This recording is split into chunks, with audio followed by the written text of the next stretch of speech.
You walk into a casino thinking tonight's your lucky night. But what if I told you the house doesn't always win by luck? Most players lose for the same hidden reasons, tiny habits the casino counts on, you doing without even realizing. From how you touch the chips, to when you stand up, even the way you celebrate. Every move you make inside a casino is tracked, measured, and used against you. These aren't accidents, they're traps designed to drain your wallet slowly. So before you gamble another dollar, learn the 15 mistakes almost everyone makes that make casinos billions. Meet Sarah, a 34-year-old accountant from Phoenix. She's good with numbers, handles million-dollar budgets at work, but according to documented reports from former casino hosts, she made the same mistake every single weekend for over a year. Sarah would drive to her local casino with a vague idea that she'd play for a while and see how it goes. No plan, no limit, just vibes. Over the course of 14 months, Sarah estimated she visited the casino about 50 times. Former employees who observed her playing patterns report that she would typically start with $200 or $300. Some nights she'd lose it quickly and leave, but other nights she'd win a bit, get excited, and keep playing. Then she'd start losing, and instead of walking away, she'd hit the ATM. According to behavioral analysis from industry insiders, this is where the real damage happens. Former pit bosses reveal that players without predetermined loss limits will lose approximately 3 to 4 times more money per session than players who set firm boundaries. Why? Because casinos are specifically designed to make you lose track of time and money, according to environmental psychology research. There are no clocks, no windows, free drinks keep coming, and ATMs are strategically placed every 50 feet based on casino floor layouts. In Sarah's case, former hosts report that her average loss per visit was about $450 when you factor in the ATM withdrawals. That's $22,500 over the course of that year, according to calculations. But here's what makes this particularly devastating. Based on insider accounts, Sarah genuinely believed she was being responsible because she only brought a few $100s. She didn't realize that having easy ATM access effectively meant she had no limit at all. Let me tell you about Marcus, a 28-year-old software developer who thought he was smarter than the casino. Marcus had watched a few YouTube videos about craps and decided he was ready to play at the Bellagio during a Vegas bachelor party trip. According to reports from former dealers who witnessed similar scenarios, Marcus walked up to a crowded craps table with $500 and immediately started making bets he didn't understand. Former dealers revealed that craps has over 40 different possible bets you can make on a single roll, and the house edge varies dramatically depending on which bets you choose. The pass line bet has a house edge of only 1.41% according to mathematical analysis, making it one of the best bets in the casino. But bets like any 7 have a house edge of 16.67% based on probability calculations, meaning you're essentially donating money to the casino. Industry insiders explain that Marcus, not understanding the difference, was placing bets all over the table based on what he saw other players doing and what looked exciting. Within 20 minutes, according to observations from the dealer, Marcus had lost his entire $500. He couldn't figure out what went wrong because he'd seen other players winning on similar bets. But here's what former dealers revealed. Those other players were making educated bets with low house edges and only occasionally making the sucker bets for fun. Marcus was doing the opposite, making primarily high house edge bets because he didn't know any better. Former pit bosses report that players who don't fully understand the games they're playing lose approximately 40% more money per hour than educated players, according to performance tracking data. This isn't just about craps, according to insider analysis. It applies to every game. Former employees have observed countless players sitting down at 3-card poker without understanding the pair plus bet versus the ante-bet. They've watched people play let it ride without knowing when to pull their bets back. They've seen players at Pai Gow poker who don't know how to set their hands properly, essentially giving the casino an extra 2 to 3% edge, according to game theory analysis. Here's a story about Jennifer that former cocktail waitresses and pit bosses have shared as a cautionary tale. Jennifer was a regular at a downtown Las Vegas casino, and she loved that the drinks were free while she played video poker. According to reports from former employees, Jennifer would typically arrive around 6 p.m. on Fridays, order a vodka cranberry, and settle in for the evening. Former cocktail waitresses reveal something that Jennifer never realized. Those free drinks aren't free at all, according to Internal. Casino economics. Every drink served to a player costs the casino approximately $2 to $4 when you factor in the alcohol, mixer, labor, and overhead. But casinos give them away because research shows that alcohol impairs judgment and increases gambling losses by an average of 20 to 50% per session, according to behavioral studies conducted by the gaming industry. Former pit bosses explain that casinos have calculated the exact ROI on free drinks down to the penny. For every dollar they spend on alcohol for players, they see an average return of $400 to $7 in increased gambling losses, according to internal performance metrics. In Jennifer's case, former employees observed a clear pattern over the 8 months they tracked her play. When Jennifer played video poker sober, she would typically play for about 90 minutes and lose around $100 to $150 based on her bet sizing and the game's RTP.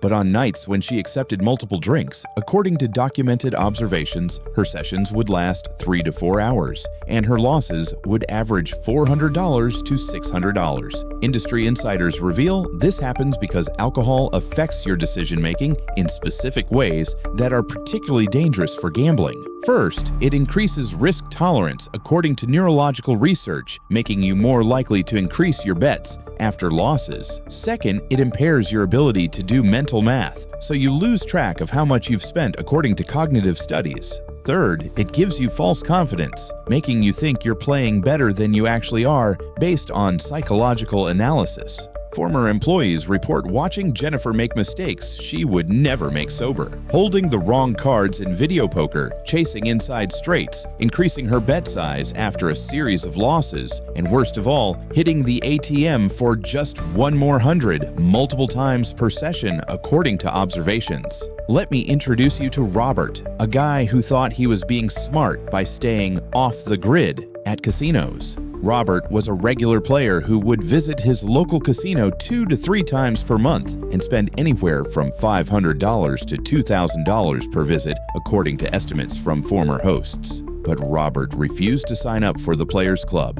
because he thought the casino would track his play and somehow use it against him.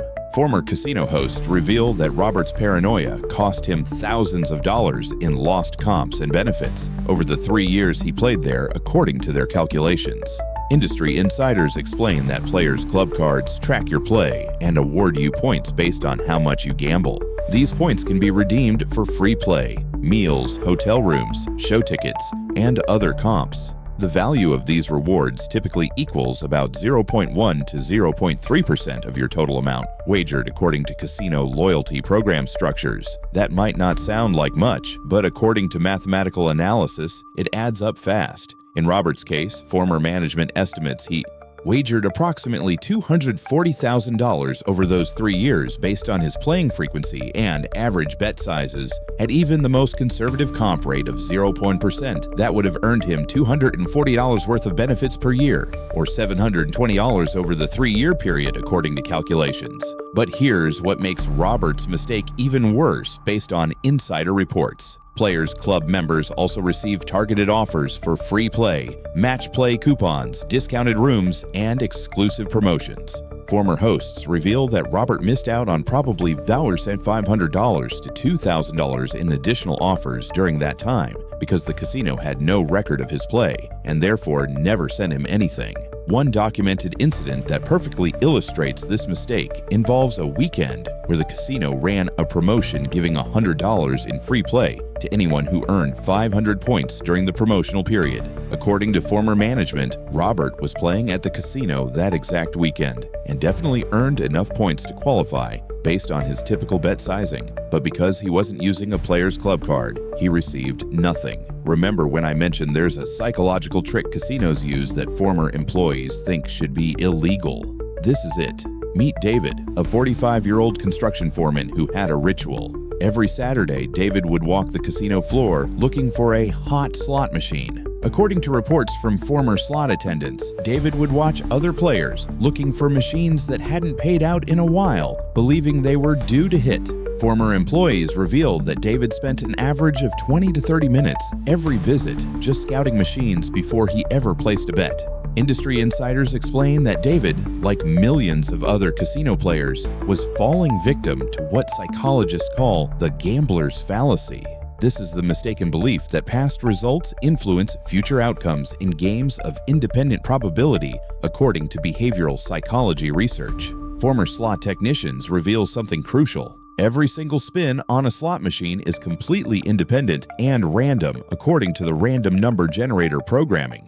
The machine doesn't know or care if it just paid out a jackpot, or if it hasn't hit anything in 10,000 spins based on how the RNG works. According to technical documentation from former technicians, the RNG is generating numbers continuously, even when nobody is playing the machine. When you hit the spin button, the RNG stops on whatever number it's currently on, and that determines the outcome. The machine has no memory of previous spins and no way to become due for a win according to the programming logic. But here's where it gets sinister based on insider analysis. Casinos know that players believe in hot and cold machines, and they deliberately design the casino floor to exploit this belief, according to former management. Let me tell you about Amanda, a story that former dealers say haunts them because they watched it happen in real time but couldn't intervene.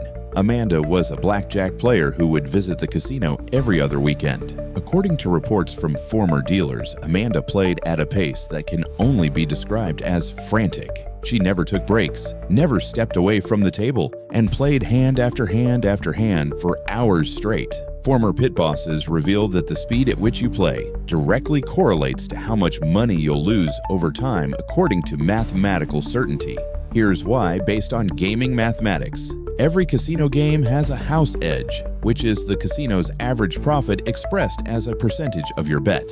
In blackjack with basic strategy, that edge is around 0.5% according to probability analysis, but that's per hand, not per hour. Former dealers explain that a typical blackjack table plays about 60 to 80 hands per hour, depending on the number of players and the pace of play.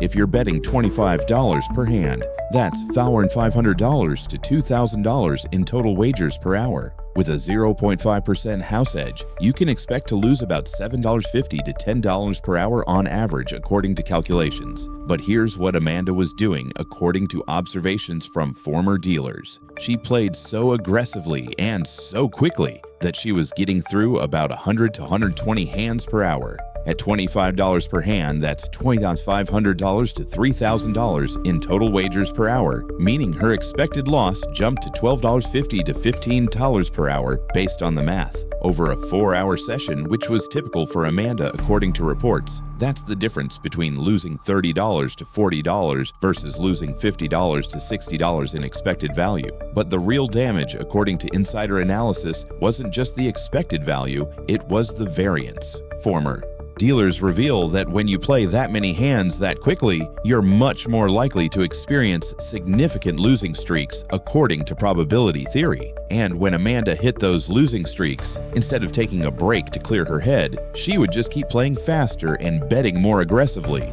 trying to win it back. Industry insiders documented one particularly devastating session where Amanda sat down with $1,000 and played for 6 straight hours without taking a single break, according to observations. No bathroom break, no walk around the casino, no meal, just continuous play. By the end of that session, she'd lost the entire $1,000 plus an additional $1,500 from ATM withdrawals, according to transaction records. Time to talk about Carlos, a player who loved blackjack but couldn't resist the side bets. According to reports from former dealers and pit bosses, Carlos was actually a decent blackjack player who knew basic strategy pretty well. But every single hand, he would make the 21+3 side bet, which pays out if your first 2 cards and the dealer's up card make a poker hand. Former dealers reveal that side bets like 21+3, perfect pairs, lucky ladies, and others are some of the biggest sucker bets in the entire casino, according to mathematical analysis. The house edge on these side bets typically ranges from 2% to 25% depending on the specific bet and the payable, compared to the 0.5% house edge on properly played blackjack.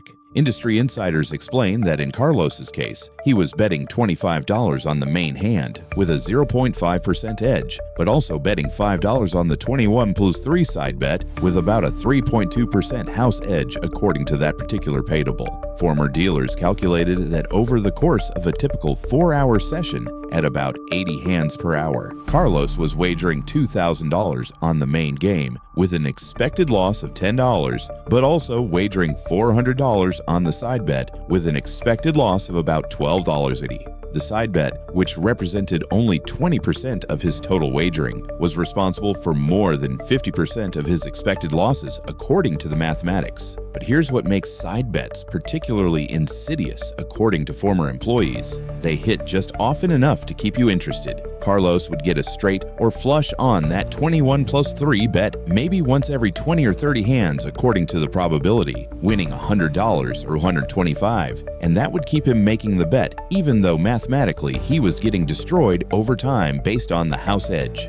Former pit bosses reveal that casinos introduced side bets specifically because they realized that players wanted more action and more excitement, according to internal gaming development discussions. Meet Thomas, an engineer who thought he'd figured out a mathematical way to beat the casino. Thomas had read about the martingale system, where you double your bet after every loss, so that when you eventually win, you'll recover all previous losses plus win your original bet amount. According to reports from former dealers, Thomas came to the casino with $3,000 and sat down at a roulette table to put his foolproof system into action. Former dealers and mathematicians who work in the gaming industry reveal that betting systems like Martingale, Fibonacci, D'Alembert, and others cannot and do not change the house edge according to mathematical proof. Industry insiders explain what happened to Thomas according to documented observations. He started betting $10 on red. He lost, so he bet $20. Lost again, so he bet $40. Then $80. Then $160. Then $320. 6 losses in a row, which according to probability happens roughly once every 64 spins on a double-zero roulette wheel. Former dealers report that at this point, Thomas had already lost $630 just trying to win back his original $10. His next bet would need to be $640, but the table had a maximum bet of $500 according to the table limits. Here's where we talk about Linda, and this one gets dark according to former casino employees. Linda was a regular player who would come to the casino every Friday night with her $400 paycheck. According to reports from former hosts and dealers, Linda was generally a responsible player who would set her $400 limit and stick to it most of the time. But according to insider observations, about once a month, something would shift. Linda would hit a bad losing streak, lose her $400 quickly, and instead of going home, she'd go to the ATM. Former employees reveal that chasing losses is the single most financially destructive behavior they see on the casino floor, according to their collective observations. When you chase losses, you're not just gambling with your bankroll anymore, you're gambling with desperation according to psychological analysis. In Linda's case, former dealers and hosts documented a pattern over about 8 months. Most Fridays, Linda would lose her $400 over the course of 3 or 4 hours and go home. But roughly once a month, she would chase. And on those nights, according to transaction records, she would withdraw an additional $400 to $800 from ATMs and lose that too.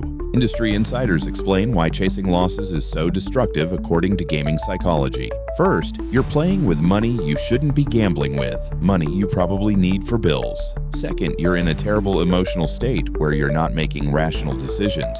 Third, you're often rushing and playing too fast, increasing your expected loss rate. Fourth, you're in a mindset where you're trying to hit a big win quickly to recover. Former pit bosses report that players who are chasing losses play about 60% faster and make bets that are about 80% larger than their normal play. Eric thought he was pretty good at blackjack because he won sometimes. According to reports from former dealers, Eric was a regular who would play 2 or 3 times per month, betting $25 to $50 per hand. Eric thought he knew how to play, based on feel and instinct, but former dealers reveal that Eric's decisions were costing him a fortune. Former pit bosses explain that blackjack with perfect basic strategy has a house edge of about 4%. But typical players who play based on instinct have a house edge against them of about 2 to 4%. That means Eric was giving the casino an extra 1.5 to 3.5% edge just by not learning the correct plays. Industry insiders calculated Eric's cost of ignorance based on his playing patterns. Eric would play about 10 hours per month at roughly 70 hands per hour, betting an average of $35 per hand. That's $24,500 in total monthly wagers. With perfect basic strategy, his expected loss would be about $122 per month. But with his error rate, former dealers estimated his actual expected loss was closer to $490 to $735 per month. That's an extra $368 to $613 per month, or approximately $4,400 to $7,400 per year. Michelle loved colorful table games like Ultimate Texas Hold'em. According to reports from former dealers, Michelle thought these games were more fun than blackjack because there was more action. But former pit bosses revealed that carnival games typically have house edges that are 2 to 10 times higher than blackjack. Ultimate Texas Hold'em has a house edge of about 2.2% when played perfectly. That's more than 4 times worse than blackjack. But Michelle wasn't playing perfectly. Former pit bosses estimate her effective house edge was probably closer to 4 to 5%.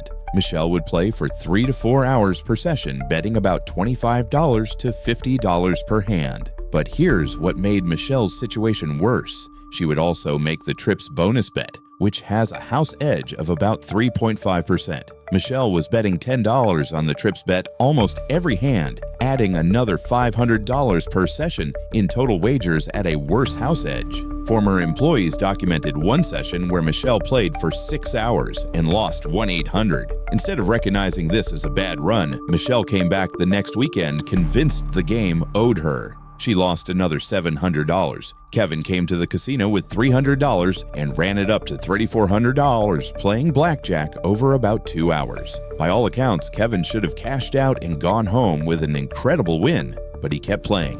Former pit bosses reveal that one of the most common and most costly mistakes players make is not knowing when to quit, especially after a big win.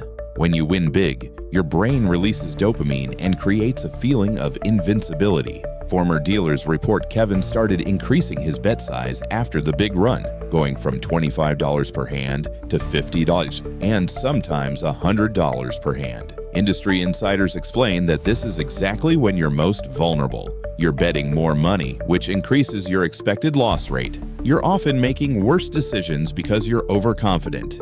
And you're staying longer, giving the house edge more time to work. Former dealers documented what happened to Kevin over the next 3 hours. His $3,400 slowly bled down to $2,800, then $2,000, then $500. At that point, Kevin started chasing, trying to get back to the $3,400 high point. By the end of the night, Kevin had lost not just the $3,000 profit, but also his original $300.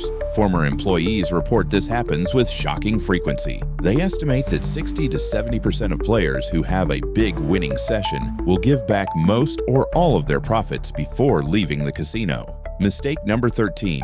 Playing progressive slots without understanding the math.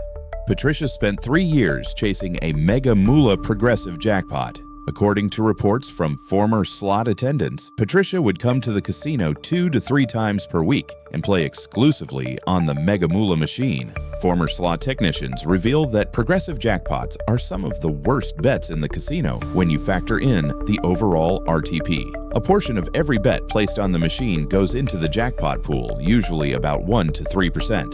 But that money has to come from somewhere, and it comes directly out of the base game RTP. So while a regular machine might have an RTP of 88%, the progressive version might have a base game RTP of only 85%. Former slot attendants calculated Patricia's expected losses over 3 years based on her playing patterns. Patricia would play for about 3 hours per session, 2 to 3 times per week, betting $2.50 per spin. At 500 spins per hour, that's $3,650 in total wagers per session. Over 3 years, that's approximately $1.817 million in total wagers. With an 85% RTP, Patricia's expected loss was about $175,000 over that time period.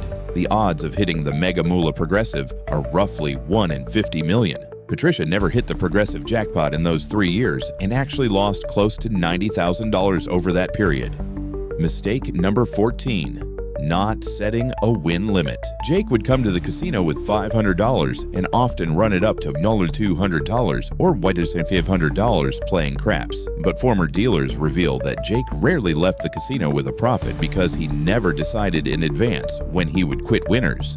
Industry insiders explain that most gamblers focus on loss limits, which are important, but many forget about win limits. A win limit is a predetermined amount where you'll cash out and go home. Former pit bosses reveal that players without win limits eventually give it all back about 80% of the time. In Jake's case, former dealers documented a pattern over several months. Jake would turn his $500 into $1,500, feel great, keep playing, and slowly lose it back down to $800 or $900. According to calculations, Jake was up money after his initial run in about 70% of his casino visits. But because he didn't have a win limit, he left the casino with a profit only about 15% of the time. One particularly painful example saw Jake turn $500 into $2,800 in about 90 minutes. But Jake kept playing for another 4 hours and lost not just the $2,300 in profit, but his original $500 as well. Diana was a recreational blackjack player who thought she was being smart by playing at $5 tables to keep her risk low. According to reports from former dealers, Diana would play for 6 to 8 hours per session, much longer than higher stakes players. But former pit bosses reveal that time is the silent killer in casinos. The house edge is expressed as a percentage, but what really matters is the total amount wagered. Diana betting $5 per hand for 8 hours at 70 hands per hour is wagering $2,800 total. Even with perfect basic strategy and a 0.5% house edge, that's $14 in expected losses per session. Former dealers documented Diana's play over a year, approximately 50 casino visits. Diana wagered roughly $140,000 over that year at the $5 tables, with expected losses around $700 if she played perfectly. But former pit bosses noted Diana made occasional strategy errors and estimate her effective house edge was closer to 1.2%, meaning her expected loss was actually around $1,680 for the year. The reason former casino insiders specifically warn about the time element is that players like Diana think they're being safe by betting small amounts, when in reality the combination of small bets and long sessions creates just as much or more expected loss than someone betting $50 per hand for an hour. Former management reveals that casinos love players like Diana. She's not a high roller who draws attention, but she's slowly and steadily giving the house a significant amount of money through sheer time invested at the tables.